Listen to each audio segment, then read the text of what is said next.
모든 우상 숭배와 관련되어진 비물들을 다 제거했다는 것이죠.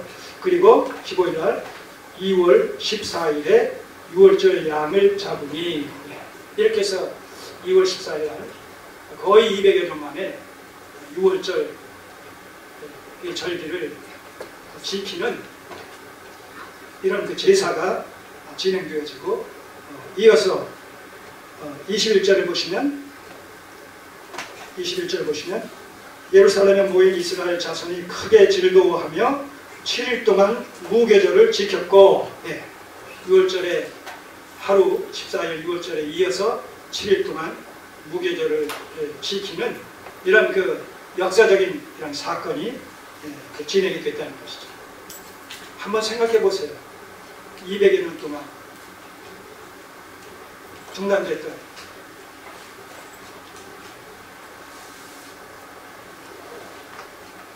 이스라엘이 축제로 드렸던 절기들 중에 가장 첫 번째 절기이며 중요한 절기, 이스라엘이 거듭 태어나는 그런 그 탄생의 의미가 담겨 있고, 또 제사장 나라로서 출발되어지는 건국의 의미가 담겨진 이런 그 6월절 행사를 200여 년 만에 다시 재개한다 라고 했을 때 그 의와 의미가 얼마나 크겠습니까? 얼마나 감격과 감동이 있었겠어요. 그런가 하면 이 하나님의 크신 구속의 은혜, 구원의 은혜를 외면했던 자신들의 이런 불신앙에 대해서 얼마나 철저히 자책하며 회개하며 자성하며 결단을 촉구하는 그런 분위기가 또한 조성이 됐겠어요.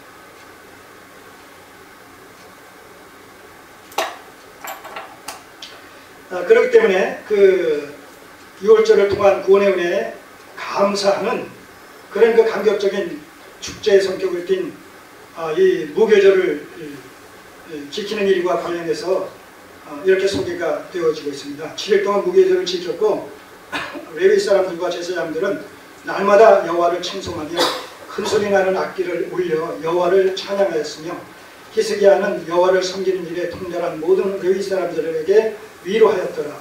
이와 같이 절기 7일 동안에 무리가 먹으며 화목제를 드리고 그 열조의 하나님 여호와께 감사하였더라. 그런 의미에서 이 6월절에 이어서 이 무교절을 이렇게 성대하게 지켰다라는 사실은 바로 그리스도의 구속함을 받은 하나님의 백성들이 미래의 하나님 나라에서의 삶을 예표적으로 지금 묘사하고 있다, 이렇게도 우리가 정리할 수가 있겠습니다. 하나님 나라에서 우리가 하나님의 구원의 은혜의 영광을 참미한다, 영원토록 세세무궁토록 그 구원의 은혜의 영광을 성축한다, 참미한다, 찬양한다, 영광 돌린다 라고 했을 때 그 의미가 본질상 지금 이들이 지금 경험하고 또 누리고 즐기는 바로 이러한 그 무교절의 삶과 본질상 차이가 없다는, 그런가 하면 이 신약시대의 성도들의 삶이라는 것은 비록 여러 가지 연약함과 부족함이 있을지라도 본질상 천국의 삶을 여기서부터 선취적으로 누린다라는 그런 의미가 또한 성립된다라고 말씀을 드리지 않았습니까? 그러니까 오늘 우리가 그리스도 안에서 이렇게 예배를 통해서 하나님의 구원의 은혜의 영광을 성축하고 참여하고 찬양드리는 이런 예배적 삶과 또 예배드리는 이런 그 내용과 또 크게 차이가 없다는 것이죠.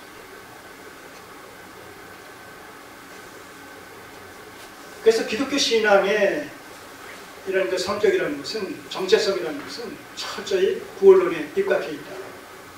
구원론에 입각해 있다. 죄로 말미암아서, 죄값으로 말미암아서 하나님과 단절되어져 비극적이고 비참한 이런 지경에서 영원토록 형벌을 받기에 족했던 우리들의 이런 그 과거를 돌아볼 때에 이제 변화되어진 우리의 신분과 우리의 어떤 정체성과 우리의 미래, 우리의 소망, 이런 것과 비교해 봤을 때 우리는 참으로 그 구원의 은혜의 영광을 세세무궁토록 하나님께 부린다고 해서 그것을 다 갚을 수 있는 그런 여지가 없다는 것이죠. 그래서 기독교 신앙은 이 구원론에서 출발합니다. 구원론에서 출발하고 구원론으로 진행되어지고 구원론으로 마감되는 것이 아니라 영속되어진다. 이렇게 정리를 할 수가 있겠죠. 우리가 이 예배 시간을 통해서 찬송을 부를 때에 속죄와 예수 그리스도의 속죄와 관련되어진 이런 그 찬송을 부르고 또 부활과 관련되어진 찬송을 부르고 재림에 대한 찬송을 부르고 하나님 나라에 대한 찬송을 부르는 이유가 거기에 있더라고요. 하나님의 구속의 경륜과 다 연계되어진 그런 주제들 아니었습니까? 그런 사건들 아니었습니까? 내가 구원받았다. 은혜로 말미암아 구원받았다. 죄인 되어진 상태에서 우리의 행위를 따라 처치하셨다면 우리의 결국이 어떻게 되어졌을까를 생각할 때에 오늘 우리가 서 있는 이 위치가 우리에게 주어진 이 사실들이 얼마나 크고도 놀라운 하나님의 은혜의 사건인가 이런 것을 깨닫게 되어짐으로 말미암아 그것에 대한 감사의 발로로 나와지는 것이 이것이 기독교 신앙의 정체성입니다.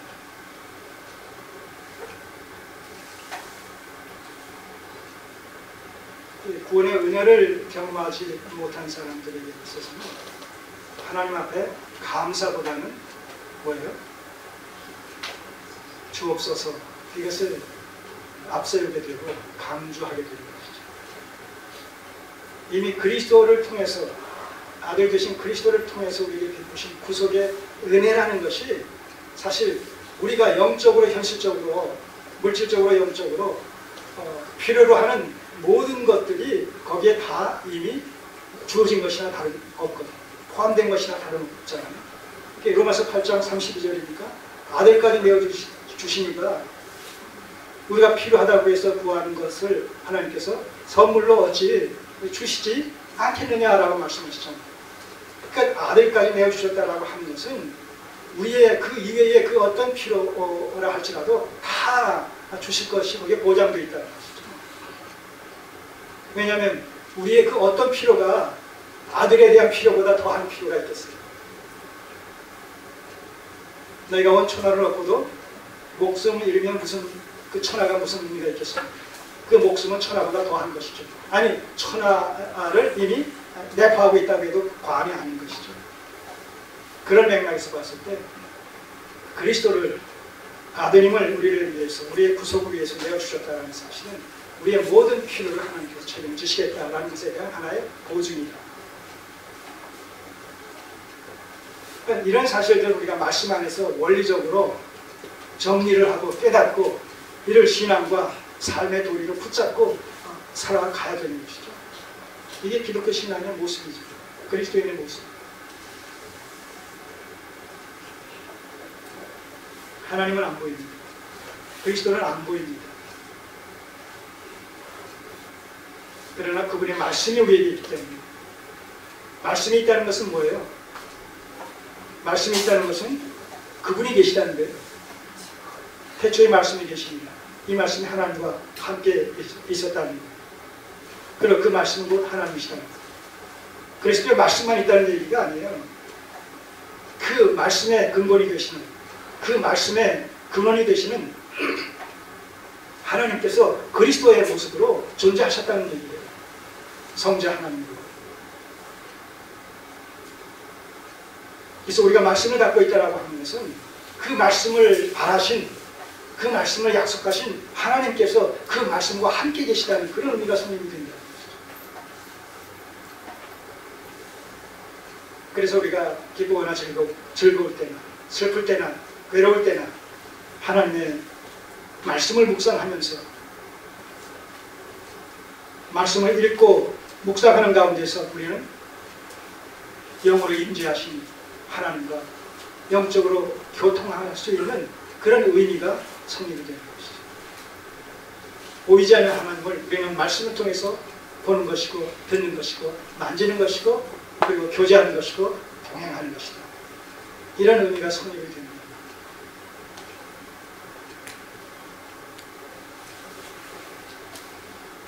자, 얼마나 그 200여 년 만에 재개된 이런 6월절의 감격과 기쁨이 컸든지 일주일에 이 추가적인 이 무교절 행사로 부족했던 것 같아요. 그래서 23절 보면 온 회가 다시 7일을 지키기로 결의하고,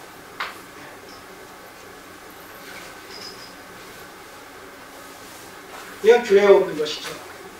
그럼에도 불구하고 모든 사람들이 원했을 때 하나님께서 이를 허락하심으로 말미암아 추가적으로 7일의 무교절을 더 지켰다는 것이죠.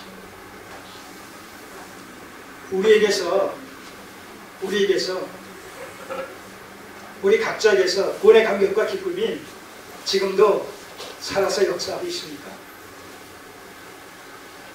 지금도 우리를 충동하고 있습니까? 지금도 바로 하나님을 향한 전폭적인 신뢰의 믿음과 신앙심을 계속해서 유지하고 보존해 나갈 수 있는 원동력으로, 동인으로 이 구원의 은혜에 대한 감사가 작용하고 있습니까? 우리의 연약함으로 말미암아 시간이 흐를수록 자꾸 약화되어질 수 있어요. 그럴 수 있어요. 때로는 사랑도, 불타올랐던 사랑도 시간이 가면 약해질 수 있어요. 그럴 때 우리는 어떤 동기와 어떤 계기를 삼아서 다시 불을 붙이고 다시 감화시키는 이런 그 작업이 필요한 것이죠. 우리는 끊임없이 바로 말씀을, 또 기도를, 또 찬양을, 성도와의 교제를 통해서 늘 하나님의 우리와 함께 하시는 그 임재, 임마누엘의 하나님이십니다. 나와 함께 하시는 하나님, 나와 동행하시는 하나님, 지금도 살아서 역사하시는 하나님, 이 하나님의 실존에 대해서, 역사하심에 대해서 우리가 자꾸 불러 일으켜야 되는 것이죠. 타성해졌지 마시오. 우리가 매주마다 모이는 이유도 거기 있는 것이고, 할 수만 있으면 자주 우리가 성도 간에 모여야 되는 이유가 그런 데 있는 것이죠. 여러분, 세상 사람들은 얼마나 나름대로 또 세상을 즐기기 위해서 결속합니까? 이런 미팅 저런 미팅, 이런 모임 저런 모임, 얼마나 모임이 많아요. 그러면서 나름대로 이 세속적이고 육신적인 이런 그 즐거움을 만끽해 나아간단 말입니다. 우리는 우리대로 그래야 된다는 거죠. 성격이 다르지만, 방향이 다르고, 가치가 다르지만,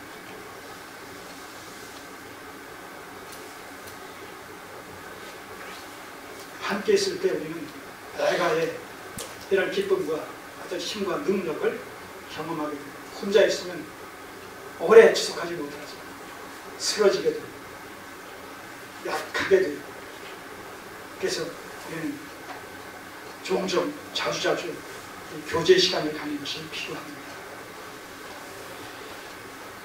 자, 26절 보시면 예루살렘의 큰 희락이 이 6월절로 말미암는, 6월절을 지킴으로 말미암아서 동인으로 작용되어진 이 큰 희락이, 예루살렘의 큰 희락이 얼마나 컸었던지, 이스라엘 왕 다윗의 아들 솔로몬 때로부터 이러한 희락이 예루살렘에 없었답니다. 자, 지금 역대서 기자가 히스기야에 의한 6월절